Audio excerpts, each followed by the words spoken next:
It's the Memphis Sports Network, WMC Memphis, WMFS HD2 Bartlett Memphis, WMFS FM and HD1 Bartlett, WMFS Memphis, ESPN 790 AM and 92.9 FM ESPN.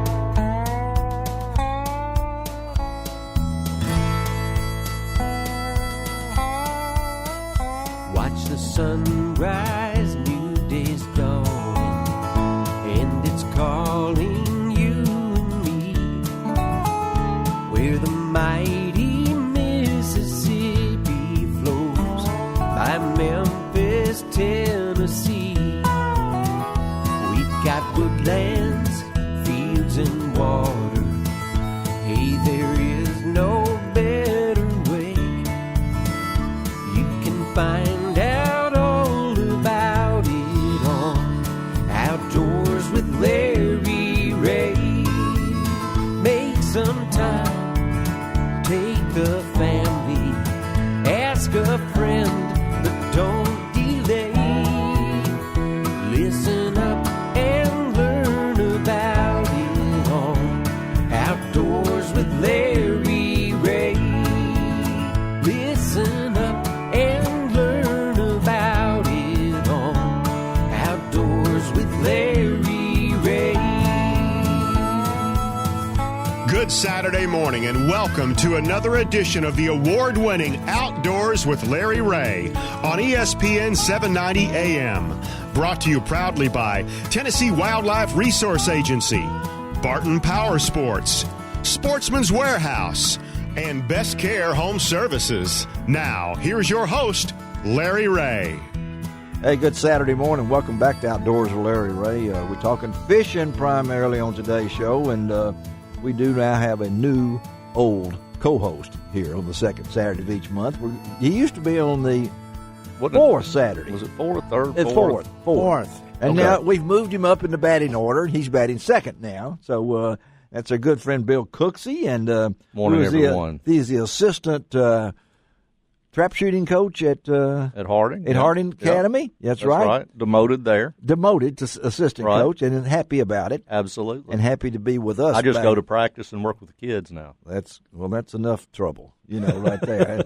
and of course, Ron Wong is with us because Good this morning. is second Saturday, and Ron, we get him on the second.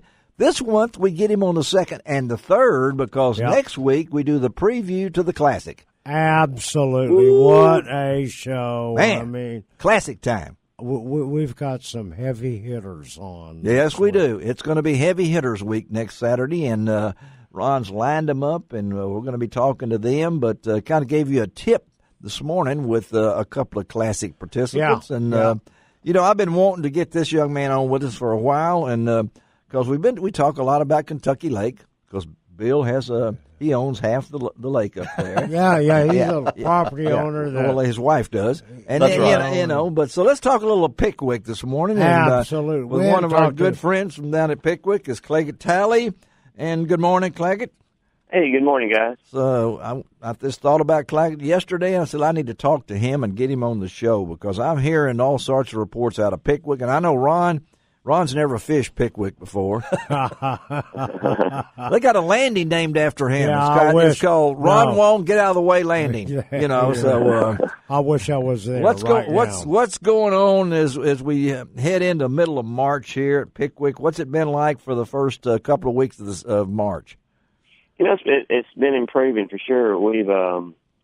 We've started catching a lot more fish shallow, and I'm sure everybody knows this. There's no big secret about the red-eye shad in shallow water in Pickwick. So that's what most people are using to catch a lot of fish. I've noticed myself. We're using red-eye shad and a lot of other fishermen that I talk to. They're having great luck on it. Just a great little shallow running lipless crankbait that we've used for a long time, and that style has been popular for a long time. The red-eye shad just seems to be a big improvement for that style. What's the best color?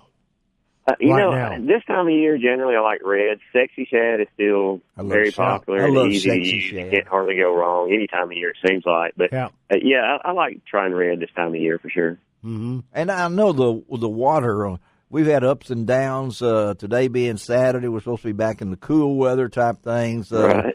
What's the water situation, though, as Ron always asks it? I want to ask it first so people will think I really know what's going on. So Well, you're right. It's been up and down, and you know, I hardly pay attention to it before I get there, so I wouldn't study it too much. You can either go or you can't go. So most of the time, That's whenever the way in I my like situation, that. in most people's situations, That's the way Ron. I just That's show up, Ron's and if it's attitude. slow, and I deal That's with right. it. But yeah, I like it when the water's a little high this time of year. It's just we haven't had so much high water here lately, but Yeah. when it's high this time of year, it's great. You know, you can get in some the back of some shallow water that's usually it's covering up some new bushes and stuff. But March, we haven't had a lot of that lately. March, though, big fish time. I mean, I realize that you know, Chickamauga and all of them over there are getting all that great coverage, but I still think there's a state record largemouth bass possibly in Pickwick. Now, is that a possibility? You know, it seems like Cooksy's looking at me like we have a lot of people catching them. Of course, jig fishermen are catching some big fish if you're patient enough to fish with a jig this time of year. Patience. Yeah. But we caught some real nice ones on the lipless crankbaits. Nothing that's going to hold a record, of course, or anything anywhere close to it. But we've caught several in the 5-6 pound range. It's it's a good time to catch a decent sized fish. You know, Clagett, this is also a good time of the year to fish down in the river, right below the dam there at Pickwick. Uh-huh. How's the fishing now? This is a great time of year. You can most people are familiar with the Series 3 Strike King crankbaits. We go along the river from the dam all the way as far as the dam, a little past the Boattail area, sometimes a little further, the area they call the Narrows. But anyway, you can just catch all kinds of stuff on those little Strike King Series 3 crankbaits. We catch white bass, we catch bass and smallmouth, a lot of spotted bass, and smallmouth bite's pretty good, this time of year as well. But striper, we'll catch the big striper on those small crankbaits. They're just kind of scattered out of the river, throughout the river right now. We don't really focus on those so much, but we'll catch a lot while we're bass fishing. And it's simple. I mean, it's as simple a style of bass fishing as there is. It's so simple. Yeah, you just cast and reel at a pretty steady retrieve, and that's as long as you feel that bait vibrating, you're usually pretty good. Well, forget your side imaging and all this other stuff that we worry about so much. Right. And just go fish. Beat the banks and fish. Just drift down the river and throw towards the bank and retrieve. That's right. Steady retrieve. Or you can go for sauger now. I know my good friends Ray Glass, Charles Simmons, all those guys over there had a wonderful weekend. I understand they got first and $500, and they actually were catching sauger, which I always thought you had to catch sauger when the temperature was 5 below. That's when I've been, or it feels like it, and everything. Yeah, it seems that way because that's the time of year. But, some of my best days, and some of the days I decided to go. Now, when I was younger, I would go no matter how cold it was. It didn't matter. But now I like to go when we have this nice 60-degree temperature. Yeah, right. We'll have great days in the nice weather, real good days. But isn't it better? Last year we talked about it, Clagett, and I think we talked to you about it. Mm-hmm. In fact, in the Mid-South Hunting and Fishing News magazine that I followed Bill Cooksey. Joe Sills had a story about where the sauger gone. Well, where the sauger are back. We have had we've had a good year compared to last year. It's not the best year ever, but for sure it's better, which is improvement is what we're looking for. So that's great. So that means they're not just going to be as bad as it was last year. So, we could have some of the best sauger years ahead of us. But it's been pretty good this year. Thank goodness it's better than last year, and I expect to catch several more. The standard way of sauger fishing is just taking what people call a sauger jig. I guess if you're not familiar with the sauger fishing, you wouldn't be familiar with the sauger jig, but it's a pretty heavy jig. I think about 1 1/4, 1.5 ounce jig, and a real strong hook, and then the trailer hook. The jig has a skirt on it. And most people tip it with a minnow and jig on the bottom, and that's what 99% of the people are going to be doing. As we go into April, I end up having a lot of luck trolling the Strike King Series 3 crankbaits catching sauger. Really? I've had some of my best days doing that, and nobody's sauger fishing that time of year, hardly at all. So there you go, Ron. Wow. Yeah, you can do that. And you talk about easy fishing. I mean, you can.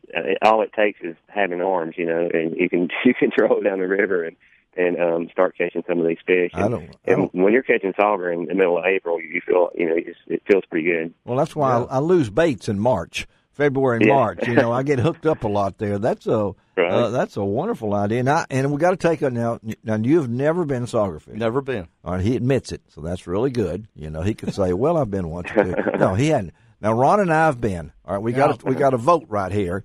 Clagett, Talley, Ron Wong, and me. What's the best tasting fish, crappie or sauger? I say sauger. I've said sauger for a while, but you know what I mean. Crappie. Sometimes I say, you know what, crappie's pretty good. I don't know. Sometimes it depends on what you're eating. I vote for sauger. There also, you go. Number one. I had some last Saturday night, and wow! I mean, it's a cold water type fish, like a walleye. Yeah, well, yeah. You don't grab it by the lip. It's actually a cousin of the walleye. Yeah, it can tear up your hand pretty good. There's a cross between a sauger and a walleye called a sawguy, and great tasting fish, and much the same type of meat as a crappie, except much more dense. It is. That's right. Yeah. So good. Well, you folks out there, email me at lroutdoors.com whether you like crappie or sauger, and I might pick you a prize out. I'd just like to hear from you listeners out there, lroutdoors@att.net, and just say sauger, or you say crappie, and I might just pick one out. And if you say crappie, tell us if you actually ever ate sauger. Yeah, well, that's a good idea. That's a good idea. That's we right. got to qualify. Yeah, that's a good idea. That's why you're here. That's right. That's why you're here. They're the brains of the operation, sitting between me and Wong. That's right. They were doing that and everything. But as we talked to Clagett, Talley, you've got other options going over there. How's the gun business and everything? Gun business is great. It's unbelievable, actually. I knew it was. I have a couple of small gun stores, and great big stores, but they're small and manageable for gun stores. But one's in Savannah, Tennessee, one's in Florence, Alabama, and I expected, like a lot of people, everybody was banking on Hillary winning. Of course, she didn't win. Blew my mind. Still can't hardly believe it. All right. I didn't vote for her, but I thought she was going to win. I would have bet money on her. I would have lost that bet. But anyway, we thought the gun business was going to kind of plummet a little bit, but it has been just outstanding. It's great, and what it is, the prices have dropped dramatically, and I think everybody in manufacturers to distributors were gearing up for Hillary. Naturally, I did as well. I stocked up, but so a bargain. It's bargain time. Are better than ever. So you can come to either one of your stores, and you got the inventory. Yeah, we're stocked up for sure, and prices are super low. It's crazy. A lot of the guns that were kind of either hard to get or are priced up, for supply and demand, they're lower than they've ever been in the 14 years I've had a gun store. Now, where are your locations again, Clagett? Savannah, Tennessee, they're called Lock and Load. The one in Savannah is called Talley's Lock and Load, and the one in Florence is called Lock and Load of Florence. Okay, buddy. Well, we appreciate you. Sorry we've been a long time talking to you. Oh, no. I've been busy. I know y'all have, too. Yeah. And I seen Ron's big fish the other day on Facebook. Everybody, I enjoyed that. Yeah, that was a nice fish, and he just... I like catching them. Yeah, I know he does. Okay? All right. It's very occasional. We'll stay in touch. Keep those fishing reports. Folks, you can go to lroutdoors.com, click on the fishing reports, and you can see Clagett's wonderful fishing report he puts out. And a lot of folks appreciate it. Yeah, really like it. Thank you, Clagett. We'll talk to you, buddy. Thanks, guys. All okay. Right, thank you. All right, let's take another break. We're going to close it out with two of our favorite people. And I get to dance. Well, you got to hold it to the very end, and then you can dance all you want to. Spin Okay. around over there. I can do that. Okay, we'll be right back on ESPN 790. You can find out